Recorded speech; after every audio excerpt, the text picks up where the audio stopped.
नमस्कार, बहुत स्वागत है आपका। मैं हूं आपके साथ राधिका चौधरी और आप देख रहे हैं आज के मेहमान। आज हमारे साथ राजस्थान से मेहमान होंगे, आज हमारे साथ खाकी से मेहमान होंगे, क्योंकि लगातार देश भर में जो खाकी काम कर रही है यकीनन एक सैल्यूट और उनकी तारीफ बनती है।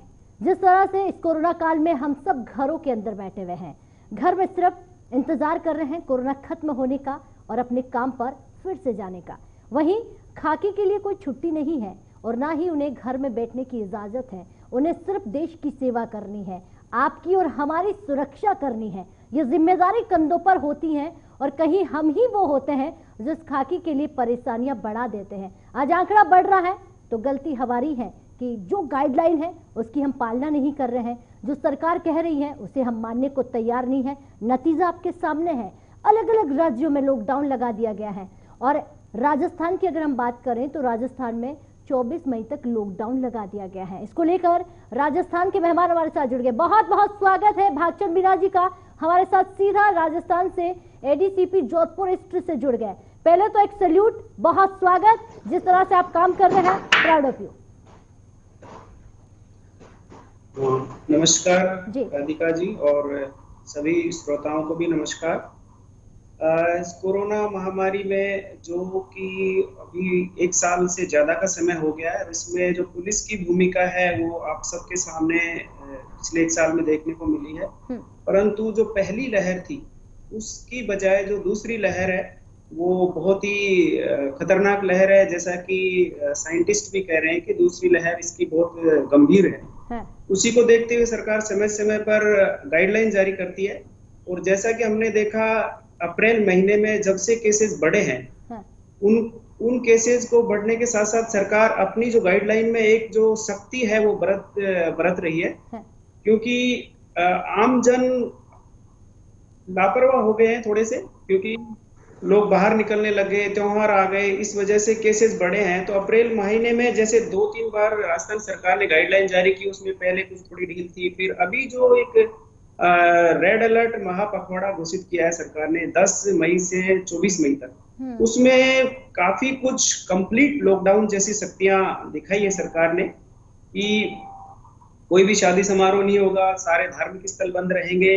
इसी के साथ सबको एक अनुशासित रहने की अपील की है। खाकी का जो एक ग्राउंड लेवल पे सबसे बड़ी समस्या होती है कि जो सरकार द्वारा जारी गाइडलाइन को उसको धरातल पर उतारने की सबसे बड़ी जिम्मेदारी है वो खाकी की है। और हम देखते हैं कि पूरे देश में नहीं पर और राजस्थान में स्पेशली खाकी की भूमिका पिछले कोरोना काल में आज भी बहुत सराहनीय रही है। खाकी का मैं जहां तक बात करूं, जब हम नाके पे खड़ा रहता कोई सिपाही किसी व्यक्ति को समझाने की कोशिश करता है तो 50 सवाल पूछता है कि साहब मैं तो इसलिए जा रहा था, इसमें क्या पाबंदी है क्या। तो यही आम जनता से यही अपील करना चाहते हैं एज ए पुलिस ऑफिसर के नाते कि जहां भी आपको इस संदर्भ में कोई चेकिंग की जाए या नाके पे आपको कोई हिदायत दी जाए और गाइडलाइन की पालना के संबंध में कोई भी डायरेक्शन दिए जाए, आप पुलिस का सहयोग करें। उस सहयोग में ही आपकी सुरक्षा है। जी जितना सहयोग। भागचंद जी, आपने बहुत सारी ऐसी बातें बताई हैं कि लगातार जिस तरह से खाकी सिर्फ राजस्थान की नहीं, आपने सही कहा, देश भर में खाकी जिस तरह से काम कर रही है। हमने 2020 में देखा कि फ्रंट लाइन पर हमारे डॉक्टर्स खाकी लड़ रहे थे और हम अंदर बैठ रहे थे। उस टाइम तो ये था कि कोरोना संक्रमित वाले व्यक्ति को हम हाथ भी नहीं लगा सकते और उसके आसपास से निकल भी नहीं सकते, तो खाकी वहां पर मौजूद थी। 2021 में हमने देखा कि कोरोना घातक है, लेकिन थोड़ा सा कोरोना को समझ में आया, लेकिन 2021 आते आते कोरोना का कहर जो है वो डबल हो चुका है और आज सबको मालूम है। लेकिन आपके लिए ये सिर्फ बात राजस्थान की नहीं, हम तमाम खाकी के लिए अगर बात करें, ये तमाम खाकी के लिए सवाल है। आप लोगों के लिए सबसे ज्यादा परेशानी, सबसे ज्यादा दिक्कत जो है वो किसके प्रति आपको झेलनी पड़ती है? जनता या सरकार की तरफ से बहुत ज्यादा आपके ऊपर काम हो जाता है, या फिर तमाम, या फिर कोरोना कह सकते हैं? सबसे ज्यादा दिक्कतें कहाँ आती है? जी, जैसा कि आपने बताया, सबसे ज्यादा दिक्कत कोरोना काल में हमारा लिए सबसे बड़ा जो चैलेंज है वो सरकार द्वारा जो जारी गाइडलाइन को धरातल पर उतारना। अच्छा। क्योंकि जो सरकार डायरेक्शंस देती है उनको आम जनता के बीच में, हमको जाके गली मोहल्लों में बीच में जाकर के हम इसके लिए एक जागरूकता अभियान भी चलाते हैं। पर उस अभियान का जब हमें धरातल पर देखने को मिलता है कि लोग थोड़ा सा कैजुअल है। पर पिछले साल के इस साल के जो कोरोना के प्रकोप में देखा गया है कि अब कैजुअलिटी ज्यादा होने लगी है। तो लोगों के समझ में आने लगा कि जब उनके बीच से कोई उनका परिवार का, उनका कोई रिश्तेदार, उनका मित्र यदि उनको छोड़ के जा रहा है तो वो उनको ये महसूस होता है। और इस काल में हमको जब जब शक्ति सरकार द्वारा बढ़ती जा रही है गाइडलाइंस के द्वारा, तो हमको गलियों में जाकर के मास्क के लिए, सामाजिक दूरी बनाए रखने के लिए और किसी प्रकार के धार्मिक आयोजन नहीं करने के लिए हमको बहुत मशक्कत करनी पड़ती है। फिर भी चोरी छुपे लोग कहीं ना कहीं इकट्ठा हो जाते हैं। तो वो एक ऐसा संकेत है, कहीं हमें ये आशंका रहती है कि कहीं कोई और विस्फोट नहीं हो जाए कोरोना का। और जोधपुर शहर आपको ध्यान में होगा, बहुत ही प्राचीन शहर है और तंग गलियां हैं। उन गलियों में सोशल डिस्टेंसिंग की पालना, मास्क का फॉलो करवाना बहुत मुश्किल होता है। और विशेषकर नाकों पे तो हमको, हमारा जो सिपाही है वो दिन खड़ा रहता है धूप में और उसको बहुत सारी सवाल झेलने पड़ते हैं व्यक्ति के कि भाई मुझे क्यों रोका जा रहा है, मैं तो सब्जी लेने जा रहा हूँ, मैं तो किराना का सामान लेने जा रहा हूँ। और सरकार ने ये कहा है कि भाई किराना का सामान भी लो तो आप अपने नजदीकी दुकान से लो, आप वाहन का उपयोग नहीं करो। उसके लिए हम उनके खिलाफ शक्ति करते हैं तो उनका एक स्वाभाविक एक रोष उत्पन्न होता है। और जो सिपाही खड़ा है नाके पे, उसकी भी एक सहन शक्ति थोड़ी सी गड़बड़ा जाती है। इसलिए कई बार ऐसी स्थिति पैदा हो जाती है कि आपस में उलझ भी जाते हैं जनता और पुलिस। तो उस समय क्या करते हैं? मुस्कुरा के समझा रहे होते हैं या आप भी उनके बराबर हो जाते हैं कि भैया मानना पड़ेगा? नहीं तो फिर डंडा, आखिरी विकल्प हमारे पास डंडा है। जी जी, इसमें ये कि हमारे सभी अधिकारियों का एक ऊपर से निर्देश है कि भाई हमको सबसे ज्यादा संयमित रहना है। क्योंकि हम फ्रंट लाइन वर्कर हैं और रोड पे हमें उनको फेस करना है। हमको उनको समझाना है कि भाई पहला हम समझाइश करेंगे, उसके बाद भी नहीं मानते हो तो फिर सख्ती करेंगे। और उसी के परिणाम स्वरूप हमने पिछले दिनों देखा होगा, हमने राजस्थान सरकार की गाइडलाइन में एक संस्थागत क्वारंटाइन, जो इंस्टीट्यूशनल क्वारंटाइन का एक कॉन्सेप्ट लाए थे कि बिना वजह घूम रहा है उसको पहले पूछो, यदि उसको बिना वजह वो व्यक्ति घूम रहा है तो उसको हम संस्थागत क्वारंटाइन कर रहे हैं 15 दिन के लिए, वहां उसका टेस्ट कराएंगे। टेस्ट रिपोर्ट नेगेटिव आने के बाद ही उसको वहां से अपने घर जाने देंगे। नहीं, हमने देखा एक डेमो भी बड़ा अच्छा था राजस्थान का, जैसे हम भीलवाड़ा का एग्जाम्पल ले रहे थे, आजकल आपके राजस्थान की अगर बात करें डेमो का लिया जाता है। लोगों को पकड़ पकड़ के गाड़ी में बिठाया जा रहा है और उन्हें बंद कर दिया जाता है कि भाई अब आप घूम रहे थे, बेवजह घूम रहे थे, रीजन आपकी बेवजह घूमने का है, अब क्वारंटाइन रहना होगा, रिपोर्ट आएगी तब तक बैठना होगा। तो ये भी एक डर है कहीं ना कहीं लोगों को डराने का कि डंडा नहीं उठाना पड़े और खाकी से ज्यादा हम लोगों को उन लोगों से लड़ना नहीं पड़े। अच्छा, अगर इस डेमो की हम बात करें, क्या इसके बाद कुछ अगर कहूँ स्थितियों में सुधार हुआ है? क्योंकि राजस्थान में बहुत सारी ऐसी तस्वीरें आ रही हैं कि लोग आज भी गांव में नहीं समझ पाए हैं। बिल्कुल, उसके बाद सुधार आया शहर में। जैसे हम पहले देखते थे कि कोई भी व्यक्ति बिना किसी कारण के रोड पे घूम रहा था, हम रोज अब इंस्टीट्यूशनल क्वारंटाइन जब से करना शुरू किया है, लोग कम हो गए हैं इसमें, क्योंकि उनको पता है कि वहां जाकर के बिल्कुल 15 दिन आपको परिवार से दूर रहना पड़ेगा। पर हम उनको समझाते हैं कि हमें आपकी ही जान की चिंता नहीं है, क्योंकि आप रोड पे घूम रहे हो तो आप खुद के अलावा दूसरों की जान को भी जोखिम में डाल रहे हो। आपको जब तक टेस्ट नहीं होगा आपको पता नहीं कि आप पॉजिटिव है नेगेटिव है। और आप एज ए कैरियर, कोरोना के कैरियर के रूप में आप किसी गली मोहल्ले में घूम रहे हो, रोड पे घूम रहे हो, तो आप खुद हो सकता है आपकी इम्यून सिस्टम डेवलप हो, अच्छा हो, स्ट्रॉन्ग हो, पर दूसरा व्यक्ति जिसके कोई सीवियर डिजीज है वो उससे ज्यादा संक्रमित होकर के उसकी जान भी जा सकती है। इसलिए हम समझाइश भी करते हैं और उसको क्वारंटाइन भी करते हैं। रिपोर्ट आने पे हम उसको घर पे भेजते हैं। इस हमारे इस कार्य से काफी लोग समझे हैं। लगभग हमने पिछले 10-15 दिन में 100 लोगों को इंस्टीट्यूशनल क्वारंटाइन किया है और अभी लगातार ये प्रक्रिया जारी है। अच्छा, उन 100 में से जो आंकड़ा है, रिपोर्ट कितने लोगों की आ गई है? क्या उनमें से कुछ लोग कोरोना पाए गए हैं? बिल्कुल, उसमें से कुछ परसेंट आ रहे हैं कोरोना। फिर उनको हम बाकायदा फिर मेडिकल विभाग को लिखते हैं तो वो उनको फिर क्वारंटाइन करने का एक आदेश देते हैं। यदि उनके माइल्ड सिम्टम्स हैं तो वो घर पे क्वारंटाइन होते हैं, हम आइसोलेशन में चले जाते हैं, और यदि कुछ सीवियर है तो उनको फिर हॉस्पिटल में भेजा जाता है। जी जी, बहुत अच्छा कॉन्सेप्ट है ये राजस्थान का, जिस तरह से लोगों को क्वारंटीन करना और उनको चेक कर रहा है, क्योंकि घर घर जिस तरह से आपने कहा। लेकिन ये बताइए, जो घर घर की जो बातें कही जा रही है, राजस्थान से जो तस्वीरें आ रही है, मुझे लगता है कि एडीसीपी जी आपके सामने भी होगी। गाँव में कोरोना इस तरह से फैल गया है, लोगों को मालूम नहीं चलता है कि कोरोना के लक्षण क्या है। उन्हें पता ही नहीं चलता कि खांसी जुकाम सर्दी जो है वो 2-3 दिन तक है, तब तक उनकी स्थिति और नाजुक हो जाती है। तो गांव में जागरूकता के लिए खाकी क्या कर रही है? शहरों की ठीक है, समझ में आता है कि शहर पहले से ही समझदार होते हैं, जागरूक होते हैं, लेकिन हमारे गांव में रहने वाली जनता जो है, जो थोड़ा कम जानती है कोरोना को लेकर, उन्हें समझाने के लिए खाकी क्या कर रही है? बिल्कुल राधिका जी, जो पिछली लहर थी उसमें गांव बिल्कुल सेफ थे, जैसा कि मानना है, सभी का मानना है, गांव में ये बीमारी बहुत कम थी। हाँ, पर जो पिछली दूसरी बार लहर तो मुझे लगता है कि याद होगा आपको, पिछली बार लोग बचने के लिए गांव में जा रहे थे, अब कहीं नहीं जा रहे, अब अपने घर के अंदर जहां है, जिस जगह पर है। बिल्कुल बिल्कुल, तो इस लहर में गांव चपेट में आ गए हैं, और उसका कारण भी ये है कि गांव में एक तो लोग समझते हैं कि हम तो खुले वातावरण में रहते हैं, जी। तो हमें तो हो नहीं सकता। हाँ। तो वो लोग सोचते हैं, पर इस बार उल्टा पड़ गया, क्योंकि गांव में एक तो क्या है, सामाजिक आयोजन भी जो मार्च अप्रैल के महीने में होते हैं वो बिना किसी पाबंदियों के होते रहे। पर अभी फिलहाल सरकार की बहुत स्ट्रिक्ट गाइडलाइन है कि शादी समारोह में भी बिल्कुल 11 व्यक्ति को ही अलाउ किया है, पूरा बैंड बाजा खाना वगैरह सब बैन कर दिए हैं। तो गांव में हम लोग अभी भी वहां पे जागरूकता अभियान चलाते हैं, और वहाँ के जो जनप्रतिनिधि हैं, लोकल हैं, सरपंच हैं, स्थानीय प्रशासन है, पंचायत के जो प्रतिनिधि हैं, एएनएम है, और एसडीएम तहसीलदार के साथ मिलके जागरूकता अभियान चलाते हैं, लोगों को समझाते हैं, और पेनलाइज भी किया हमने। गांव में जाकर के शादी में 1-1 लाख रुपए तक की पेनल्टी लगाई हमारे जिले में, ईस्ट में, अभी डांगियावास हल्के में। तो इस तरीके का मतलब समझाइश के साथ साथ कानून का पालन करवाने के लिए कठोरता भी अपनाई जा रही है गाँव में। ठीक है। अच्छा, कालाबाजारी भी बढ़ गई है। सिर्फ आपका ध्यान कोरोना संक्रमितों को रोकना नहीं है, बेवजह घूमने वाले लोगों को रोकना नहीं है, आपका ध्यान शहर की सुरक्षा करनी है, क्योंकि चोरी लगातार बढ़ रही है। उसके अलावा कालाबाजारी, जिस तरह से जो मामले अभी हमने जयपुर से देखा है, जोधपुर से जो जिस तरह की तस्वीरें सामने आई हैं, उसको रोकने के लिए आप क्या करते हैं?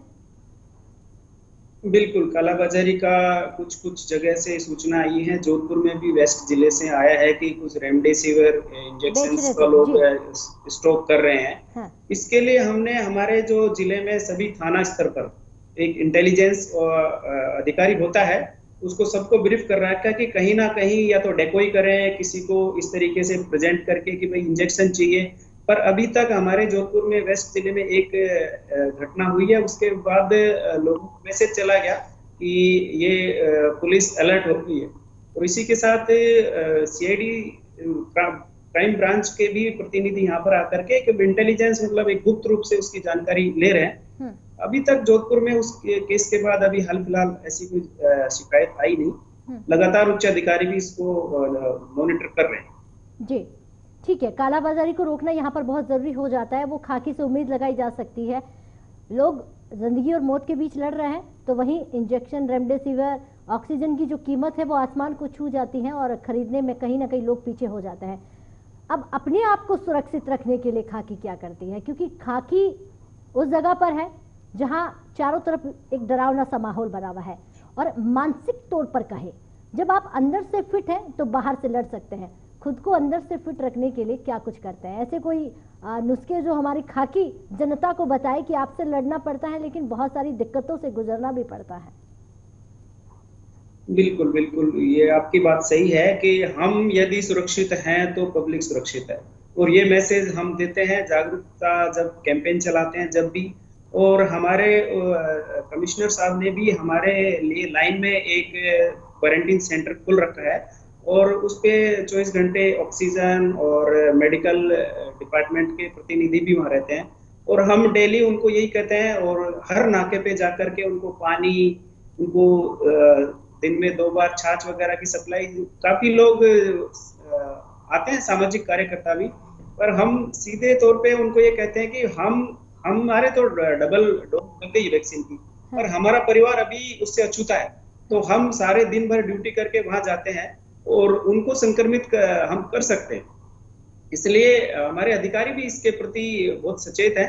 हम सारे प्रिकॉशंस अपनाते हैं, सैनिटाइजर करना, मास्क, हमारे अभी कमिश्नर साहब ने कहा कि अब डबल मास्क लगाया जाए, तो हमारे नाकों पे सबको डबल मास्क लगाने की हिदायत दे रखी है, और बाकायदा चेक भी करते हैं। इसी के साथ सबको सैनिटाइजर दे रखा है, साथ ही यदि ऐसी कोई डिजीज है, थानों से हम डेली रिपोर्ट लेते हैं कि भाई आपके थाने में कौन कब संक्रमित हुआ, उसके क्या लक्षण है, उसका O2 लेवल क्या है, उसका टेम्परेचर क्या है। थानों में हमने ऑक्सीमीटर्स दे रखे हैं, तो उसको लगातार मॉनिटर करते हैं कि कहीं उसका O2 लेवल नीचे जा रहा है तो हम उसको तुरंत कहीं मेडिकल फैसिलिटी उपलब्ध कराएं। ठीक है, तो खुद सुरक्षित रहेंगे तो जनता को भी रख पाएंगे, ये आपने लाइन बहुत अच्छी कही। और जनता को भरोसा दिलाना पड़ता है कि हमें खुद की और आपकी सुरक्षा करनी है, आपको तो सिर्फ खुद की करनी है और इसके अलावा आपके पास कोई जिम्मेदारी नहीं होती है। अच्छा, खाकी के पास जिम्मेदारियां बढ़ जाती है और दोहरी चुनौती है। लेकिन अगर मैं आपसे पूछूं, भागचंद मीना से पूछूं, 2020 में कोरोना से लड़ रहे थे फ्रंट लाइन पर, 2021 में लड़ रहे हैं, आपको क्या लगता है, क्या ऐसा समय पहले कभी आपने देखा है? इस तरह की दिक्कतें या इस तरह की समस्याएं, यादगार रहने वाला कोरोना आपको क्या सिखा कर जा रहा है? बिल्कुल, आपकी बात सही है कि ये परिस्थिति मेरा 10 साल का पुलिस का करियर है, उसमें हमने कभी नहीं देखी। पर चूंकि चुनौती है, चुनौती में 2020 में निपटे, कुछ राहत मिली, पर उसका अब 2021 और भी एक हद तक सिद्ध हो रहा है। तो इसमें खाकी के लिए तो यही है कि ये जन सेवा का, लोगों को बचाने का एक बड़ा एक अवसर है, क्योंकि सीधे सीधे हम लोगों की जान बचा रहे हैं। पुलिस का काम सीधे सीधे अपराधियों से संघर्ष करना या फिर लोगों के जाके जान माल की सुरक्षा वैसे करना, पर आज जो खाकी है वो सीधे नाके पे खड़ा होकर के खुद की जान के साथ साथ दूसरों की जान बचा रही है और सबको बता रही है कि भाई आप सुरक्षित हो, कानून व्यवस्था का मामला भी नहीं होगा और आप सुरक्षित हो तो आपका परिवार सुरक्षित है। हम रोज देखते हैं कि हम नाके पे खड़े होकर के यही कहते हैं कि भाई आपकी जान आपके लिए नहीं, आपके परिवार के लिए भी है। तो हमारे लिए सबसे बड़ी चुनौती उभर के सामने है। सीख यही मिलती है कि इस तरीके की महामारी में पुलिस की एक रेपुटेशन बहुत अच्छी हुई है आम जनता में। पिछले साल भी देखा गया है कि लोगों ने तालियां बजा के, फूल बरसा करके, जगह जगह हमारा स्वागत करके इस तरीके से पुलिस का हौसला बढ़ाया। पुलिस की वो छवि कि आम जनता के बीच में घर घर जाकर के, जैसे किसी को मेडिकल की जरूरत है, किसी को राशन की जरूरत है, तो एक पुलिस का एक अलग चेहरा सामने आया। तो ये पुलिस के लिए बड़ी सीख है कि हम जनता के बीच जाकर के, जनता ने हमको सर आंखों पे बिठाया और यही उम्मीद करते हैं कि हमें सर आंखों पे बिठाने की बजाय हमको कोरोना गाइडलाइन की पालना करने के लिए अपने आप को अनुशासित करें, वही हमारी जीत। क्या बात है, आपने दो बातें बड़ी अच्छी कही। एक तो कोरोना की सीख तो आप दे ही रहे थे, दूसरी जो खाकी की आपने कहा एक छवि जो है वो कहीं ना कहीं बहुत अच्छी बनी है। 2020 और 21 में हमने देखा कि लोगों ने खाकी को सर आंखों पर बिठाया। अब जब सर आंखों पर बिठाने की बात है तो वो खाकी का कहना मान ले, तो मुझे लगता है कि तब समझ में आएगा कि हाँ, असल में खाकी से प्यार जनता करती है। यहाँ पर बहानेबाजी की बात करें, क्योंकि बहुत बार हमने खाकी से सुना है, अधिकारियों से सुना है कि एक बहाना सबके लिए एक हो जाता है। आपके सामने सबसे ज्यादा कौन सा बहाना जनता के प्रति आता है जब कहीं जा रहा होता है और आपको लगता है सिमिलर है, हर किसी के लिए ये एक बहाना बना हुआ होता है?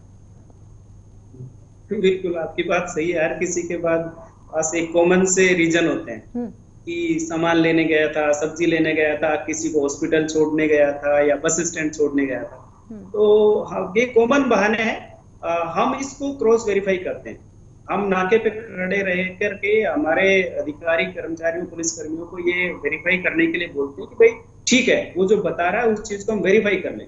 यदि कोई छोड़ने गया है तो टिकट चेक कर लीजिए। हॉस्पिटल में किसी को छोड़ने गया है तो अगले व्यक्ति को भर्ती करा के आया, कुछ करा के आया, उसका कुछ भी मेडिकल एविडेंस तो वो देख लीजिए। बाकी इन बहानों से बहुत लड़ती है पुलिस और कई बार तो आपस में तकरार भी हो जाती है। मैं क्यों बताऊं, मैं गया था काम से बस। तो ये कॉमन सी चीज है। नहीं। पर हमारे अधिकारियों का यही है कि भाई संयमित रहे। जी, जो मैं पूछना चाह रही हूँ वो जवाब दीजिएगा आप। मुझे लगता है आप बड़ा अच्छे से बताएंगे। मुस्कुरा के पूछ रही हूँ, मोस्टली लोगों के पास फोन, सर मैं फोन लगाता हूँ, मेरे सीनियर अधिकारी से जान पहचान है, आप उनसे बात कर लीजिए और मुझे छोड़ दीजिए। क्या ये भी होता है आपके सामने? बिल्कुल बिल्कुल, हर आदमी देखो जैसे ही नाके पे आता है, पुलिस पकड़ती है तो सबसे पहले सर बात कर लीजिए। पर अब हमारे पास क्योंकि इतना समय नहीं है, हम यही कहते हैं कि बात नहीं, आप पहले बताइए कि आप गलत हैं। तो पहले आप, जैसे यदि आपने कुछ बिना वजह घूम रहे हैं तो आप इसका उल्लंघन कर रहे हैं महामारी अधिनियम का। पर ये कॉमन सी चीज है कि हर आदमी पकड़ते ही फोन पकड़ा देता है। उसमें हम आजकल ये करें, अभी आज भी कई एपिसोड हुए बात कर लीजिए, तो हम बात नहीं करते, ठीक है बात करेंगे, यदि आप सही हो तो हम वैसे ही छोड़ देंगे, बात करने की आवश्यकता नहीं पड़ती है। जी, ये आपने बहुत सही बताया। मोस्टली ऐसा होता है, खाकी को बहुत सारे फोन कॉल भी उठाने पड़ते, खुद के तो है ही है, लेकिन जनता के फोन से भी बात करनी पड़ जाती है। अब उनका भी सुनना पड़ता है कि उनके सामने कौन से नेताजी हैं, कौन से अधिकारी जी हैं जो उनको बचाने की कोशिश कर रहे हैं या किससे वो बात करवा रहे हैं। दूसरा, आपको सुबह से शाम तक एक ही सवालों के जवाब, सर कहीं गया था, ये हुआ था, तो क्या कभी कभी खाकी, आपने कहा कि बहुत बार ऐसा होता है कि बहस हो जाती है, ये चिड़चिड़ापन होना। और दूसरा, मैं आपसे सवाल पूछूंगी कि इस कड़ाके की धूप में हमने खाकी को कहीं ऐसा नहीं देखा है, क्या आप जहां पर हैं, जिस जगह पर आप मोर्चा संभाल रहे हैं, खाकी के लिए आप कुछ ऐसा कर रहे हैं कि खाकी इस कड़ाके की धूप से खुद को बचा पाए नाकों पर? बिल्कुल बिल्कुल, आपका सवाल सही है कि हम सुबह से शाम तक एक ही सवाल सुन सुन के शाम तक इरिटेट हो जाता है। तो वो कई बार ऐसी शिकायतें भी आती कि साहब पुलिस उलझ गई, पर हम सामने वाले को ये कहते हैं भाई पुलिस ने सुबह से पता नहीं कितनी बार ये चीजें जो आप जैसे कह रहे हो वो से बहाने सुने, तो हम एक बात सुन के इरिटेट हो जाता है, स्वाभाविक है, धूप है, कई परिस्थितियां होती। हमारे यहाँ पर जोधपुर में बहुत ही एक अच्छा सिस्टम हमने कर रखा है कि हर नाके पे हमने क्रॉस द रोड पूरा टेंट कवर कर रखा है। और तो इससे कि दोनों तरफ यदि हमारे पुलिसकर्मी नाकाबंदी कर रहे हैं तो उनको धूप नहीं लगेगी। साथ ही पानी की व्यवस्था वहां पे हम 24 घंटे रखते हैं। और इसके लिए तुरंत हमने एक मदद के लिए कर रखी है कि जैसे ही किसी की यदि तबीयत खराब होती है, चक्कर आना, इस तरीके से आना, तो तुरंत हम उनको हमारे पुलिस लाइन में क्वारंटाइन सेंटर है, उससे ला करके मेडिकली उसको सपोर्ट भी देते हैं। तो हमारे ऐसी समस्या अभी तक नहीं आई। हमारे लगभग 150 पुलिसकर्मी संक्रमित हैं, पर ऐसे सीवियर उनका सिम्टम्स नहीं है। जी, अच्छा, जब आपने कहा कि बहुत सारे लोग हैं जो कोरोना संक्रमित हो जाते हैं खाकी, तो जिम्मेदारी क्या बढ़ जाती है आप पर? अगर आपकी टीम में से 10 लोग कोरोना पॉजिटिव हो जाते हैं तो उसके बाद आपके लिए जिम्मेदारी डबल हो जाती है? बिल्कुल बिल्कुल, एक तो ये जिम्मेदारी बढ़ जाती है कि हमारे बीच में काम करने वाला आदमी अब क्वारंटाइन हो गया तो उसका रिप्लेस करना, साथ ही उसको हमको सुरक्षा देना और उसके परिवार का ध्यान भी रखना, क्योंकि परिवार उसका आ नहीं सकता क्योंकि कोविड पॉजिटिव है। उसका परिवार हमारी पुलिस फैमिली है, तो हम उसको 24 घंटे हमारे क्वारंटीन सेंटर में रखते हैं। उसको बाकायदा मेडिकली जो भी सपोर्ट चाहिए होता है वो देते हैं। जिम्मेदारी इसलिए बढ़ जाती है क्योंकि उसका परिवार बार बार हमसे पूछते रहते हैं कि क्या है, तो पर हम उनको विश्वास दिलाते हैं कि भाई आपका यहाँ आना जरूरी नहीं है, क्योंकि ये बीमारी है एक दूसरे को लगने वाली। आप आओगे, अब तक तो वो है, फिर पूरी फैमिली संक्रमित हो सकती है, तो हम यहाँ पर उसको पूरा सपोर्ट देते हैं। और पिछले बार तो कुछ कैजुअलिटी हुई थी, पर इस बार पॉजिटिव आ रहे हैं, पर ऐसी कोई सीवियर स्थिति में अभी तक नहीं पहुंचा। तो ये हमारा सिस्टम है। चलिए, उम्मीद करते हैं कि कम से कम खाकी पर दया मेहरबानी बनी रहे, क्योंकि अब हर किसी की निगाह चमत्कार पर टिकी हुई है। कोरोना से दुनिया लड़ रही है, वैक्सीन लगा रही है। वैक्सीन का एक सवाल यहाँ पर लूंगी, क्योंकि शहरों में तो एक होड़ सी मची हुई है कि जल्द से जल्द वैक्सीन लगा ली जाए, लेकिन गांव में आज भी है कि हम तो खुले वातावरण में रहते हैं। जैसा कि आपने शुरुआत में बता दिया था, हमें वैक्सीन की जरूरत नहीं है, बाद में लगा लेंगे, अभी भीड़ है, अभी नहीं लगानी है। तो क्या वैक्सीन को लेकर भी हमारी खाकी लोगों को जागरूक करने का काम कर रही है? बिल्कुल, आपका ये सही है सवाल, क्योंकि वैक्सीनेशन ही इसका एक बहुत बड़ा सुरक्षा है। मास्क, सबसे पहले मास्क और वैक्सीनेशन, क्योंकि शहरों में वैक्सीनेशन काफी तेज गति से हो रहा है। पुलिस के सभी पुलिस पर्सनल्स को वैक्सीनेशन हो चुका है। सिंगल डोज तो सबको हो गया और डबल डोज भी हो गया। पर गांव में आप जैसा कह रहे हैं कि गांव में आमजन वैक्सीन के प्रति अभी भी जागरूक नहीं है। वो लोग कहते हैं कि हम तो गांव में खेती में काम करने वाले हैं, हमारे तो शरीर में ऐसी कोई बीमारी है नहीं। पर अब इस दूसरी लहर में गांव में देखने को मिला है कि हर गांव से किसी ना किसी की डेथ हो रही है जी। अब वो लोग गांव में कहते हैं भाई सांस की बीमारी से मर गया, किसी बीमारी से मर गया, पर अल्टीमेटली मर कोरोना से रहे। तो अब लोगों में ये भय हो गया कि कोरोना से गांव में डेथ हो रही। अब गांव में बहुत ही तेज गति से वैक्सीनेशन हो रहा है। 45 प्लस वालों के तो काफी पहली डोज लग चुकी है जी। और अब 18 से 45 वालों का भी रजिस्ट्रेशन हो रहा है, गांव में कैंप लग रहे हैं जी। ठीक है, बहुत अच्छी बात है। और ये खाकी की आवाज जनता तक पहुंचे, जो बातें आप बता रहे हैं उसे जनता समझे और सहयोग करे, क्योंकि खाकी का सहयोग कर पाएंगे तभी तो खाकी उनसे लड़ पाएगी। और ये लड़ाई ऐसी है कि जिसे सिर्फ खाकी नहीं, आज पूरे देश का बच्चे से लेकर बूढ़ा लड़ रहा है। बहुत बहुत शुक्रिया, बहुत बहुत धन्यवाद। तमाम बातें भागचंद आपने बताई और तमाम वो बातें जो मीना साहब आपने जनता के प्रति कही, धन्यवाद आपका। और उम्मीद करते हैं कि आप सुरक्षित रहें और अपना ख्याल रखें। तो आज के मेहमान में हमारे साथ मेहमान ऐसे थे कि लगातार खाकी जिस तरह से लड़ रही हैं वो जानना बहुत यहाँ पर महत्वपूर्ण था। और खाकी का सपोर्ट करना, खाकी का सैल्यूट करना आज एक छोटा सा अधिकार कहीं ना कहीं हम उनसे ले लेते हैं। ये हमारा कहीं ना कहीं उनके प्रति प्यार बनना चाहिए, होना चाहिए। इजाजत दीजिएगा, तमाम खबरों के लिए बने रहे हमारे साथ।